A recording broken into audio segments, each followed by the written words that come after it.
Today we're going to talk about what it looks like to be both strong and feminine. This can be difficult to discern if you're experiencing emotional abuse or maybe you've just been told how you're supposed to believe about this topic. I'm going to give you 3 areas to look at while you consider how you feel about this. As women, I believe that most of us have the inner drive to be strong and maintain our feminine qualities at the same time. Society has given us a lot of opinions on this matter, but now it's time for us to decide and define for ourselves what this looks like and what it means for us. So let's do this together. For the best advice on how to recover from divorce, emotional abuse, and betrayal, please be sure to hit like and subscribe so you can be notified every Sunday when I post a new video. And if you would like to work with me one-on-one, check out my link in the description on my one-on-one coaching. I'm Coach Ketra, and I help women find empowerment during some of life's most challenging times. I have survived emotional abuse, betrayal, and a divorce after a 17-year marriage. I have been down this road, and you don't have to walk it alone. First, I want to look at what is strength. Strength starts off with self-worth. When we know our self-worth, we are much less likely to allow other people to treat us badly. When we are worthy, we implement boundaries with the people around us. People with self-worth don't allow others to define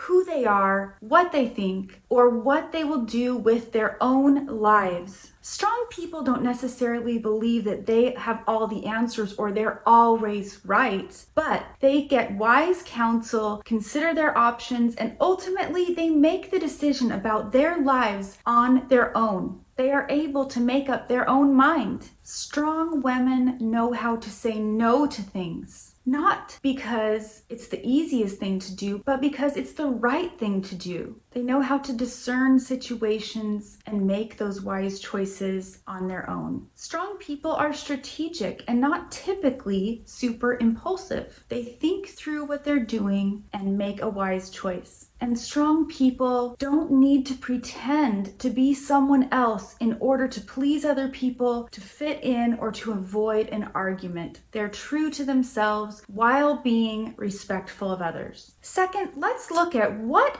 is femininity. First of all, femininity is whatever a woman wants it to be.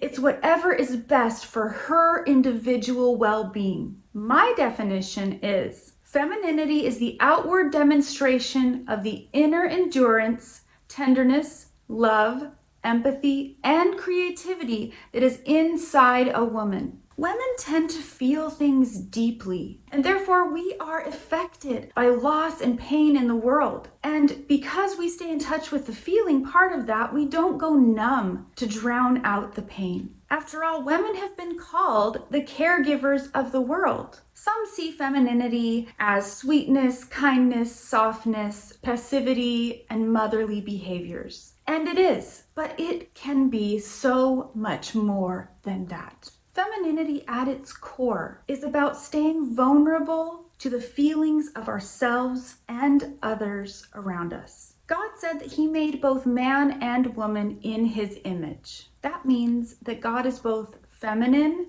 and masculine, both soft and strong. It is my belief that He wants both soft and strong qualities in all of humanity, regardless of gender. Each of us has to work out the areas that we are weak on throughout our lifetime, and part of that is looking at the things that aren't our natural strengths and cultivating them. We can acknowledge and remember that men and women certainly are different, and they do have different strengths and weaknesses, but it is very important to cultivate those areas where we are lacking, and when we are together, we can help each other to do that. Third, I want to look at how do they connect? The strong and the feminine, how do they come together? Believe it or not, historically and even biblically, women are oftentimes called strong and even warriors in some instances, despite the fact that throughout history, men have been trying to obtain power over women to keep them in their place. Throughout history, women have been able to maintain their strength and their softness together. Women have been able to fight for the protection and safety of their children while simultaneously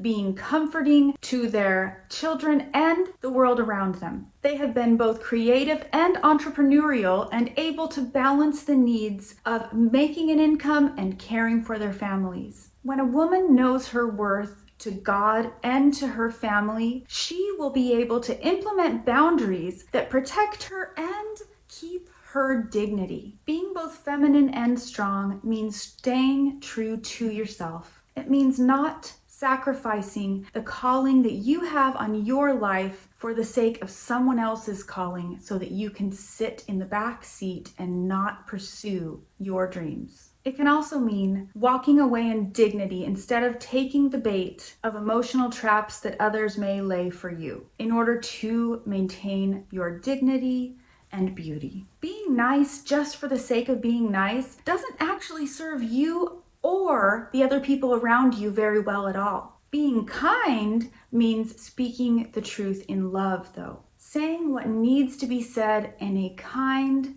clear, and respectful manner keeps your dignity, your strength, and your femininity together. The entire essence of embracing femininity and strength boils down to your dignity and your self-worth and what you believe about yourself. Loving ourselves and others requires us to be truth tellers and boundary setters, and knowing our self-worth will help us implement the boundaries that will help us be strong and respectful to everyone in our world. A bonus tip: what is not required to be strong and feminine? You are not required to be the mommy to your spouse. You are an equal to your spouse. You are also not required to be a sex slave to your spouse. You are an equal. If you want emotional connection before you connect sexually, you have the right to keep your dignity and make that request. I hope every human being that is watching this understands that they are so worthy, that you are deserving of dignity and respect. For more helpful information on this subject, check out my video titled "Don't Take the Bait, Why Do I Get So Defensive?" Also, be sure to check out my website in the description for details on one-on-one coaching. And please comment below to let me know, what did you most appreciate about this topic? Until next time, curate a life by your own design.